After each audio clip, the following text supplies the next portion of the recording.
All right. Yes, I am. Thanks a lot, Mitch, and welcome everyone to today's webinar. For those of you who don't know me yet, let me introduce myself real quick. I'm part of HYPE's Enterprise Innovation Consulting team. I've been working in innovation management for over 5 years, and my focus is on helping organizations in establishing the right processes and culture for their collaborative innovation programs. So my day job includes to conduct workshops, for example, on campaign planning, question writing, or strategic alignment of innovation programs. I run trainings, for example, on culture change and community development, moderation, communication tactics, and motivation. I do a lot of off-site coaching, mainly to support our clients on a technical level, and finally I also deliver hands-on support as a campaign or community manager for clients with limited internal capacities. So also a real quick introduction of HYPE for those of you who don't know us yet. HYPE is fully dedicated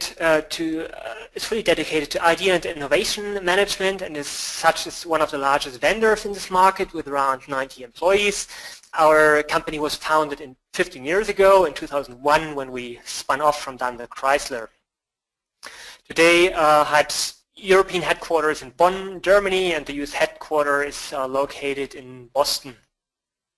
Besides that, we have additional offices across the US, Europe, and Middle East, as well as large global network of partners, including resellers, service, and technology partners, such as IBM or Trend One.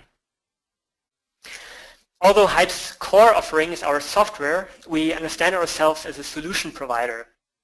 So our software comes out of the box as a turnkey solution with a ready-to-use full lifecycle innovation process. However, our products are also highly customizable. That means we also offer to adapt our solution to meet your specific requirements. Last but not least, we provide consulting support to help you integrate a new collaborative innovation platform in your organization's structure and culture and generate business value from that, as well as support clients with already established innovation programs to expand these. Here's a selection of our current customer base, which mostly consists of large and medium-sized multinational organizations of all industries. The wide majority use our platform to include their employees into their innovation activities and collect ideas for internal improvements. So Deutsche Post DHL, for example, provides their platform to 270,000 employees that have submitted over the years over 700,000 ideas already. Many clients have also gone one step beyond that and include also externals into their innovation processes, such as Mattel, Nokia, or Deutsche Bahn. All right, okay, so after this quick introduction of myself and our company, let's have a look at today's agenda. So in the following, what I'd like to do is have a quick look at the idea creation process, give you an introduction to that and how this can actually be impacted through different factors. We're going to look at the collaborative or different ways of collaborative ideation, online and offline. I'll then come to the core part of our webinar today, that is how can we actually combine online and offline ideation processes effectively. And finally, we'll have a quick look at a HYPE feature called online brainwriting, which is basically a combination of both. And finally, of course, we have some time, I hopefully have some time for your questions and insights. So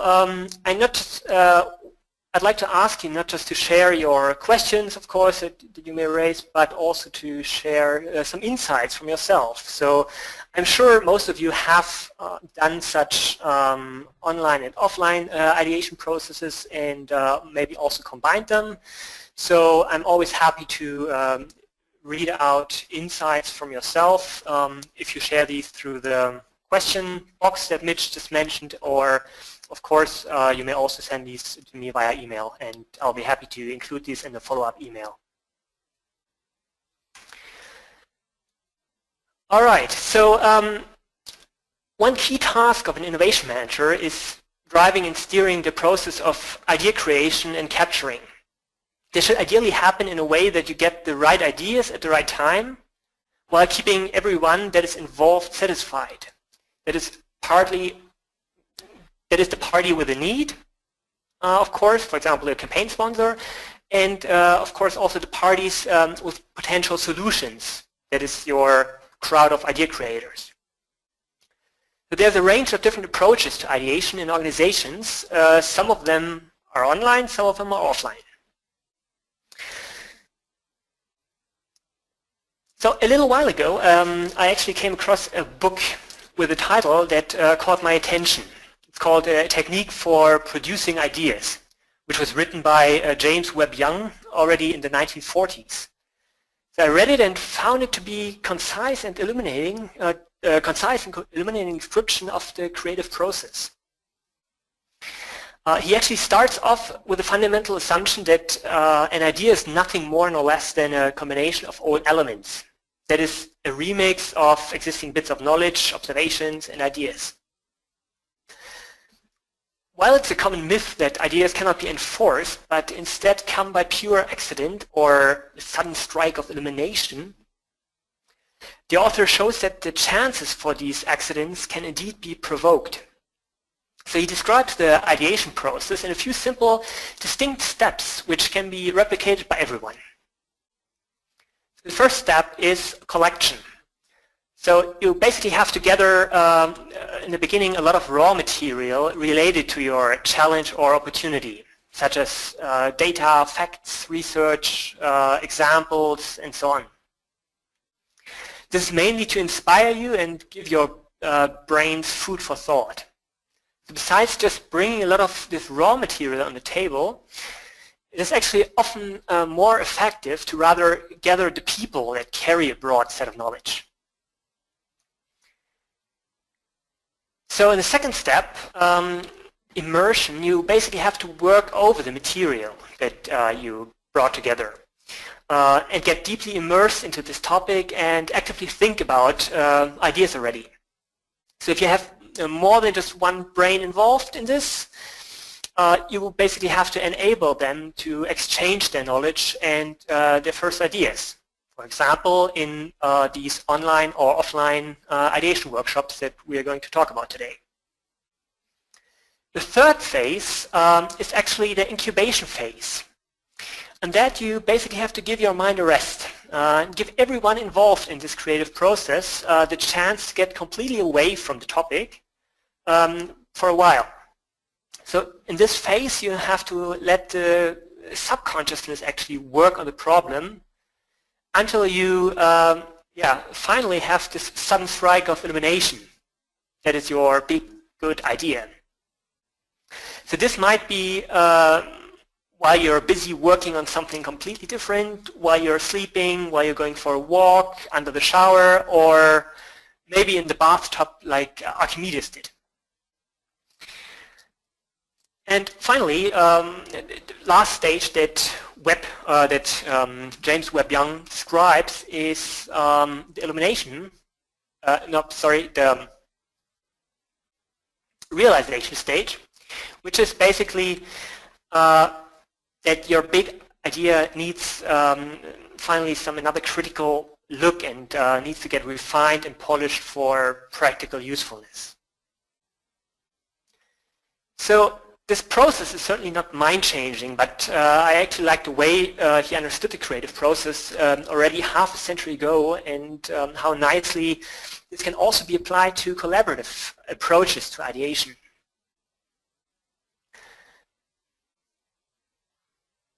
So, based on some of the findings of James Webb Young and other authors, as well as, of course, our own experience, let me summarize a few aspects which may positively or negatively impact the creative process.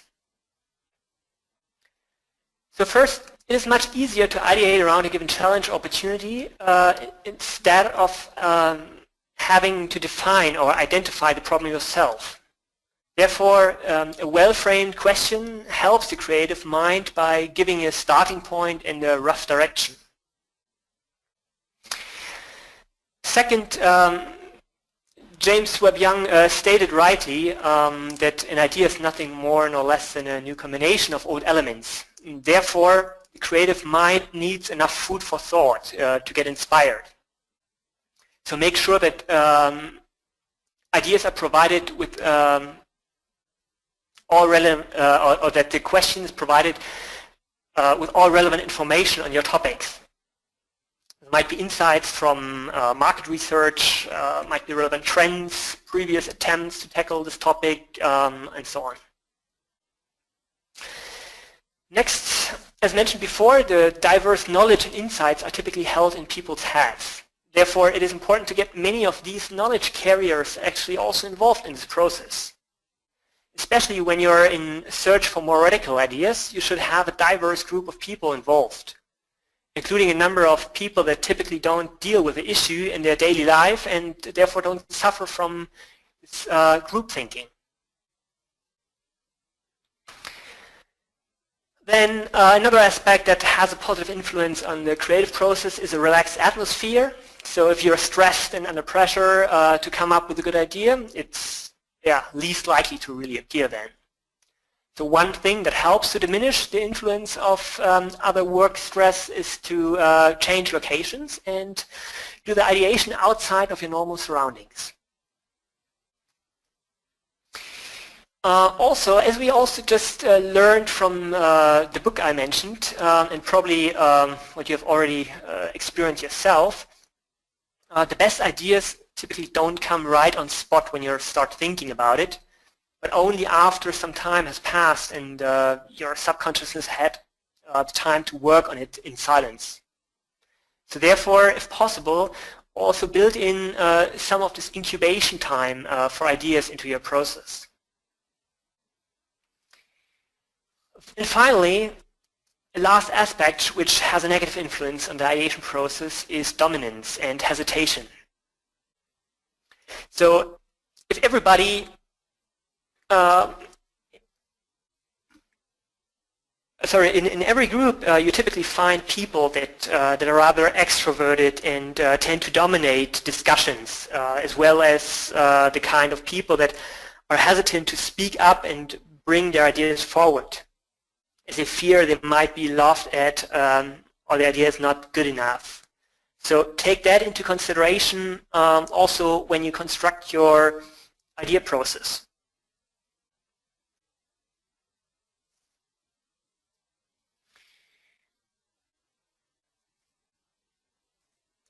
All right, so let's have a look at the two different ways for collaborative ideation, online and offline, and compare these. So face-to-face workshops are a common practice for working together with a group of people to develop some ideas on a given topic. I'm sure most of you have tried this out before or run these on a regular basis. There are, of course, very different workshop formats for this. So typically, such workshops bring together 5 to 25 people to a joint location, ideally somewhere outside the company or in a special idea labs, which more and more companies actually have.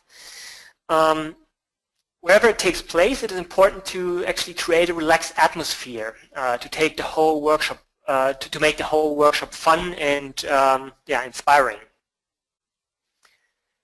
Depending on the workshop techniques that you're using, such workshops usually take at least 2 hours or maybe even up to a day.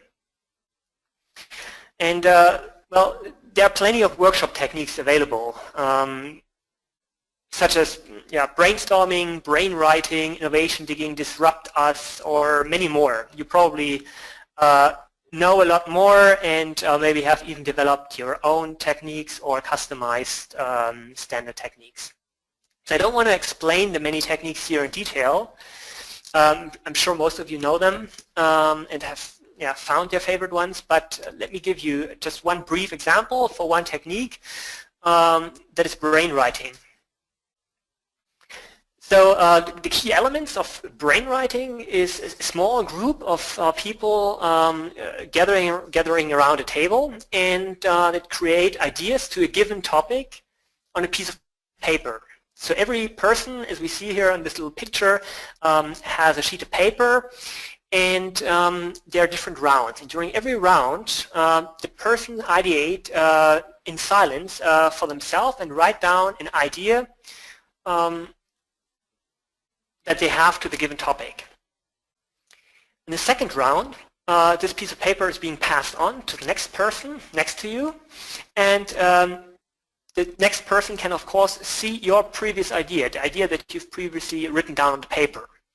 And so this previous idea can either be developed further, it can serve as an inspiration for your own idea, or of course you can just come up with an idea yourself. So you can run multiple rounds of this, and until you have some ideas developed further, or until you find you got enough ideas for now. So this method, this technique is also called method 635, which basically comes from having by default 6 participants and running 6 rounds, creating 3 ideas in each round, and each round taking 5 minutes. So altogether this would come up to creating up to 100 ideas in 30 minutes, which is quite impressive. But of course the ideas that you create there are, just like in many offline ideation workshops, are rather fragments and are kind of undeveloped, but at least you have some first inspirations and first ideas. Okay, let me have a quick look at the advantages and disadvantages of offline ideation workshops before we continue to the online ideation. So one benefit is that in offline ideation workshops, people basically people that attend basically dedicate 100% of their time to this workshop. That means the workshop takes 2 hours. The person is normally there for 2 hours and has 2-hour focus on this ideation process. So no other work, no other distraction. Then these kind of workshops are typically quite social and interactive and fun, and you can create in a pretty short time quite a large number of ideas, as we've just seen in an example with brainwriting. However, there are also some negative aspects, some disadvantages about offline ideation workshops. Of course, this always depends on your specific setting, but in general, these are of course limited in size, as you can only fit a certain amount of people into one room and also make them collaborate efficiently or effectively in a good way. You're limited in size and therefore also limited in the breadth of insights and the breadth of knowledge and experience. Next, these workshops take quite a bit of effort to organize them, especially if you want to include people that sit in different locations. You have to all fly them in to get them all in a room. You have to find a date when everybody is available to come together for the workshop. Another aspect is that quite typically in such gatherings, in such workshops, there are often dominant people that dominate the whole group. That means that basically speak a lot and share more ideas than others, and also make other people being hesitant to also participate.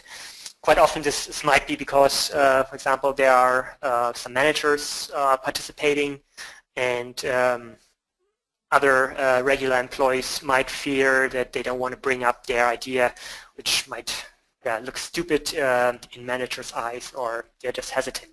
So this is often a problem. Another problem is that these sessions, of course, have a start and an end, and normally when they end, everybody leaves the room, everybody goes back to their regular job, and so the whole ideation process finds an abrupt end. And finally, disadvantage is that typically the results of these workshops end up on sticky notes, on whiteboards, or on pieces of paper. So in order to continue work with them, you have to summarize them, maybe digitalize them, and in order to use them in your future ideation management process. Okay, so let me talk a bit about online ideation compared to offline ideation workshops and its advantages and disadvantages. A common way of inviting a large group of people into a collaborative ideation process is by broadcasting a specific challenge or business opportunity. So the audience can choose themselves if they feel they can add something useful and participate if they want to on an online platform, such as the one that Hype and many others provide. So this form of broadcasting a certain topic to a large audience is also called an idea campaign, or sometimes just called an idea challenge or idea contest or something similar. So idea campaigns are typically timely restricted, and we normally recommend runtimes between 2 and 4 weeks. And an important aspect of online ideation is that participants shall not only submit their ideas, but also help to enrich and review ideas of others to identify risks, roadblocks, or opportunities that they see in the others' ideas. So the benefits of online idea campaigns are certainly scalability. Of course, you can invite as many people as you want to. You can technically invite thousands, 100,000 of people to this ideation workshops, online ideation workshop, online idea campaign, and people can, as mentioned, choose themselves whether they want to participate, whether they have something to share or not. This, of course, also comes with the opportunity of a much larger audience and more diverse knowledge that people can bring in. Obviously, this might result in a much larger amount of ideas, and also because the participation can basically happen in parallel. I mean, compared to an ideation workshop offline, where normally only one person can talk at a time, in an online platform, of course, everybody can participate in parallel, everybody can share comments, everybody can share ideas, all in parallel. And another final bigger benefit is that all ideas remain on the platform where they were submitted to add to the growing knowledge archive. Even ideas that will not be pursued further typically stay on the platform. Some of our large customers, as I mentioned before, have built over the years archives with hundreds of thousands of ideas.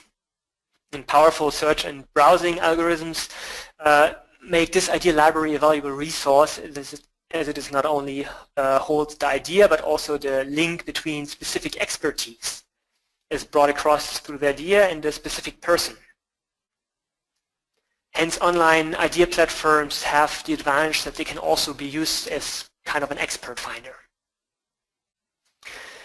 Okay, but of course there are also some disadvantages compared to offline ideation workshops, and this is certainly that they are a lot less social and fun. People don't really interact with each other in a personal way, so that's certainly a big difference. There's not really a personal, typically not a very personal invitation, as this is a broadcast and many people are asked. This is quite different to asking a person to participate in a workshop where only 10 other people are being asked. And finally, what I mentioned also before is here that you don't have a dedicated time that people normally bring for an offline workshop. So yeah, people have to see themselves if and when they actually participate throughout the runtime of the campaign. All right, okay, so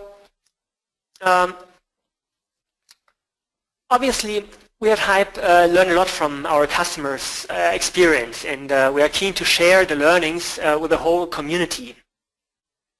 So you've probably heard of our regular forums that Mitch also just mentioned, where idea and innovation managers get together to share their experience and best practices.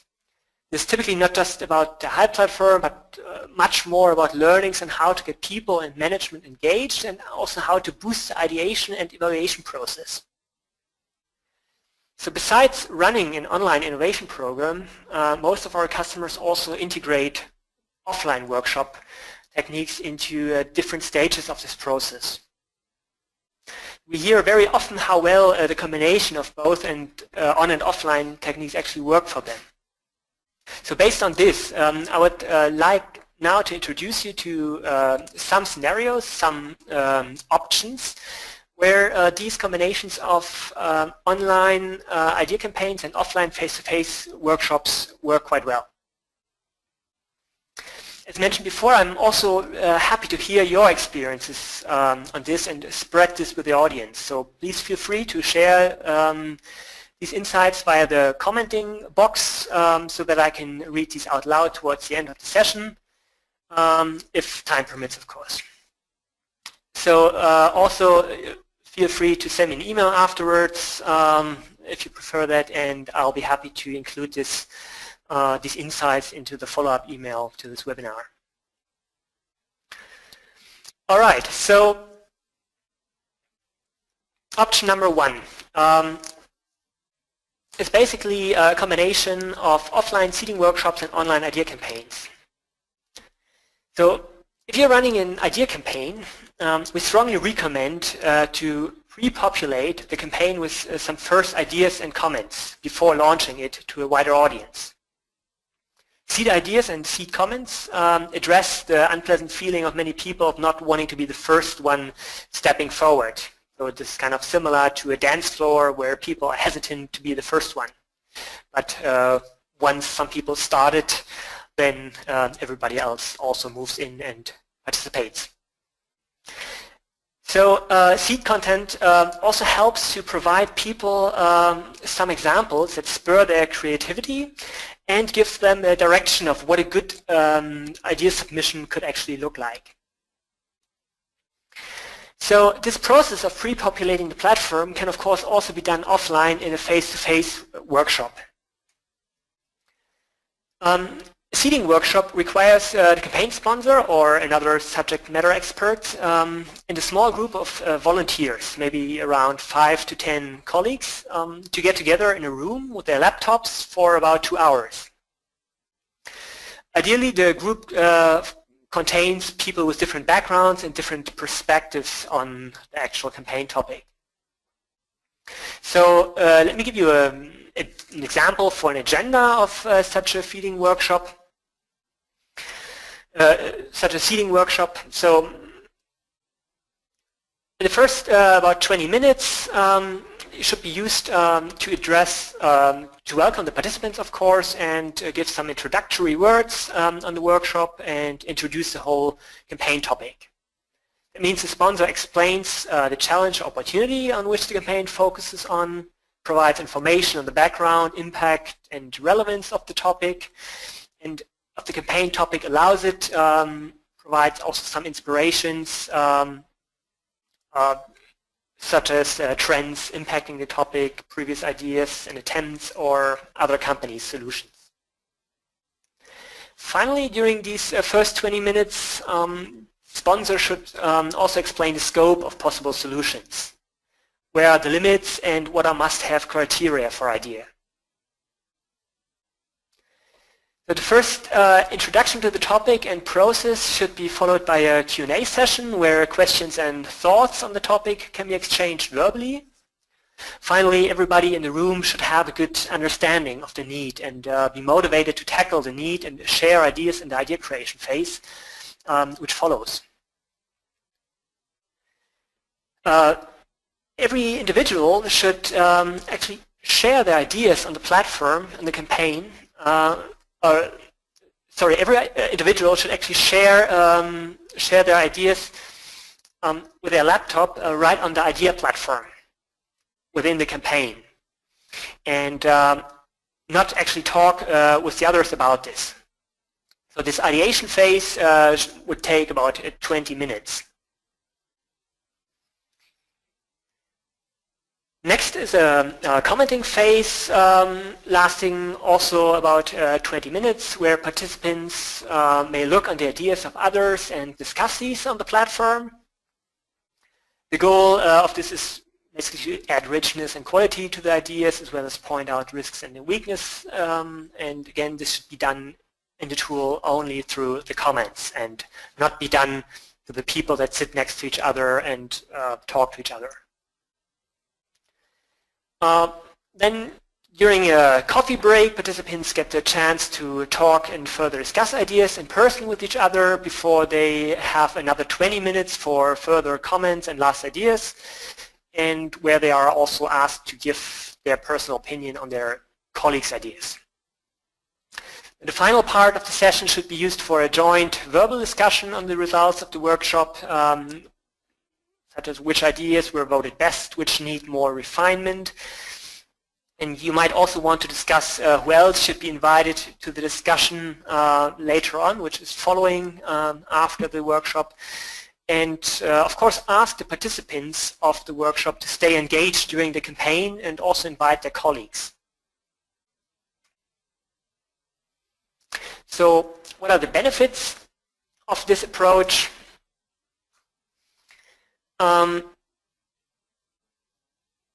First, during the Q&A session, during the Q&A session with the sponsor in the beginning, as well as throughout the whole session, you learn from the participants' questions to the campaign team how well the campaign topic and objectives are actually understood. So this is helpful for refining the campaign description, for example, to emphasize certain aspects that weren't clear. The 100% dedicated time of each participant that takes part in this 2-hour workshop is of course also very helpful and beneficial, as well as the guidance of the campaign team and the sponsor, plus the group dynamics that typically develop in such rounds. This leads to much more elaborated ideas, as we have experienced and some of our clients have experienced and told us. And finally, another benefit is that you typically win through such kickoff idea workshops also advocates, that is, supporters which are likely to continue to participate during the online phase to further develop their own ideas, or of course continue to work on others' ideas. All right, so the option number 2 is what you would do here is basically run a regular face-to-face ideation workshop, as you might do already today, using your favorite technique. So during this face-to-face workshop, there are no computers involved, so the whole idea creation and capturing is done offline on sticky notes, white papers, boards, or whatever. At the end of the workshop, we recommend to cluster and summarize the results of the workshop. That means the ideas that were created. This may be done as part of the workshop together with all the participants, or of course separately by the workshop facilitator. The most promising ideas should then be entered as ideas to the online campaign. This entering the online campaign would typically be done by the facilitators of this workshop. After the workshop, you would basically launch a 1 or 2 week long campaign only for refining these ideas that were created in the workshop. So it's not allowed during this campaign, during this 1 or 2 weeks, to add new ideas, but the focus is on adding richness and quality to the ideas, or maybe involve and include other experts into this discussion that may add more valuable insights on if the ideas are actually feasible, what risks exist, and so on.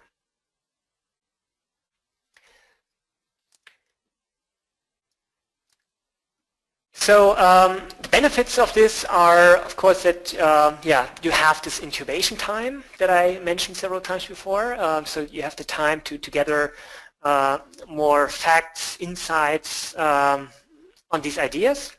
So the workshop participants that go home typically carry their ideas home, and as mentioned before,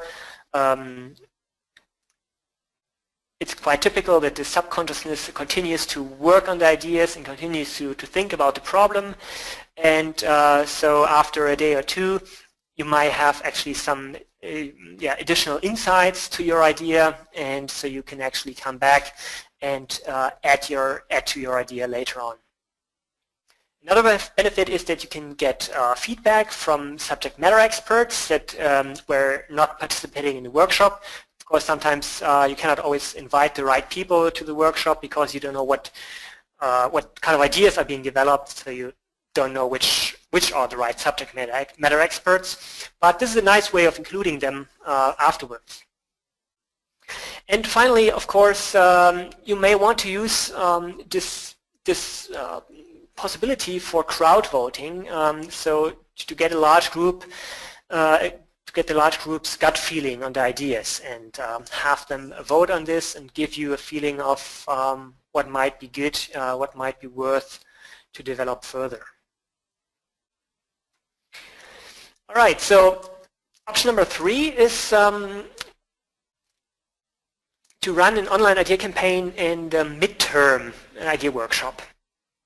So basically, halfway throughout the campaign, you might want to run an additional face-to-face workshop on the same topic that the campaign is also on. This could be similar to the seeding workshop I described previously, but also include an initial review of some of the ideas submitted in the online campaign already.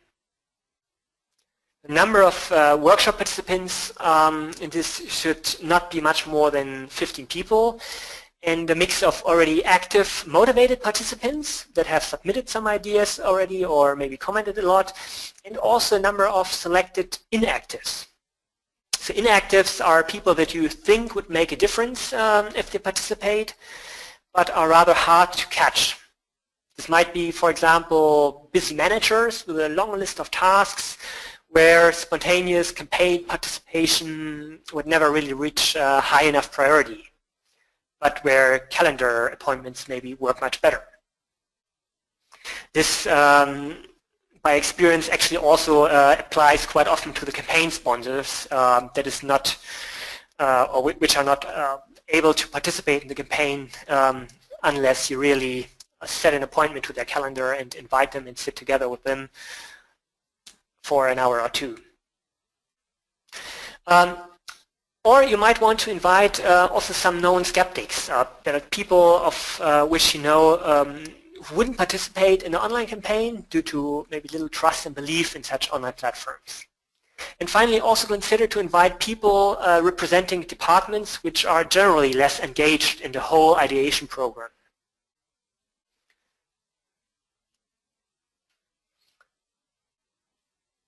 Okay, so what are benefits to this?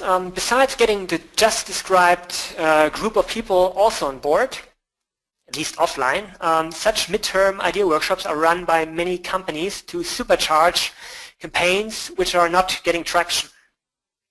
And also you get feedback from users on already existing ideas.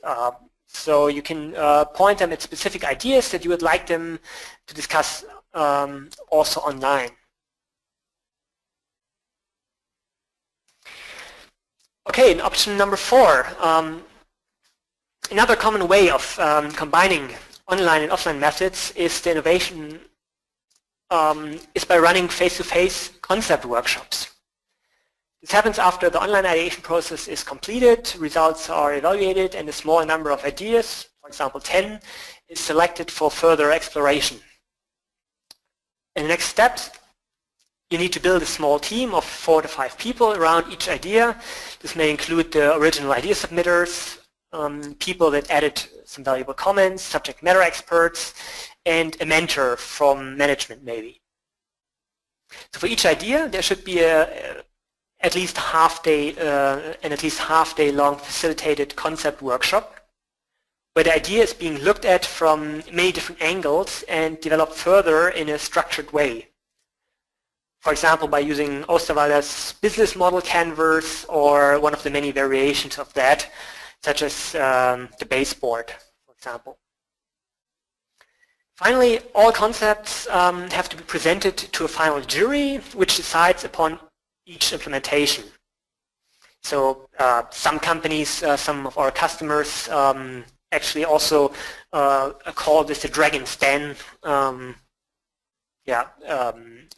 reflecting actually on a TV show in US and England with the same name, where participants present different ideas and or pitch their ideas in front of a jury that basically then decides whether they want to invest in these ideas or not. So the benefits of this kind of approach include that offering the chance to later participate in a concept workshop often works very well as an incentive for the invitees. At the same time, this is also a positive sign towards the skeptics to demonstrate the seriousness of the campaign and process. Another benefit is that these kind of workshops are fun and a good team building event, especially if the teams are comprised of colleagues that usually don't work with each other or so.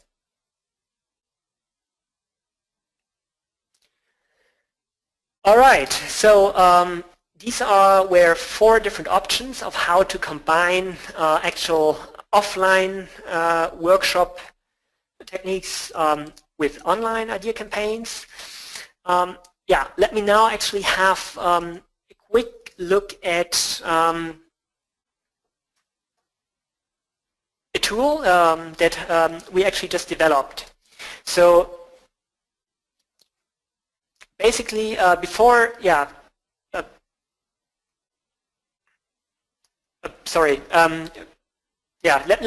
have a look at online brainwriting. So following this aforementioned brainwriting creativity method, we at Hype recently integrated into our software an online brainwriting module. This module allows large groups of colleagues, each sitting in different locations, to create a good amount of rough ideas in a pretty short time. So this actually follows the process of the famous creativity technique as mentioned. So during a time-limited ideation round, the participants submit ideas to given topics presented by a moderator. In the second round, every participant receives an inspiration on one of the ideas submitted by someone else during the first round. So this creates a high momentum of inspiration, and participants can develop each other's ideas further or submit new ideas during each round. So due to the ticking clock, which only provides a short time frame to submit an idea, ideators have not much time to think if they really want to submit their ideas, or if it is just if their idea is just a bit too crazy and they're hesitant.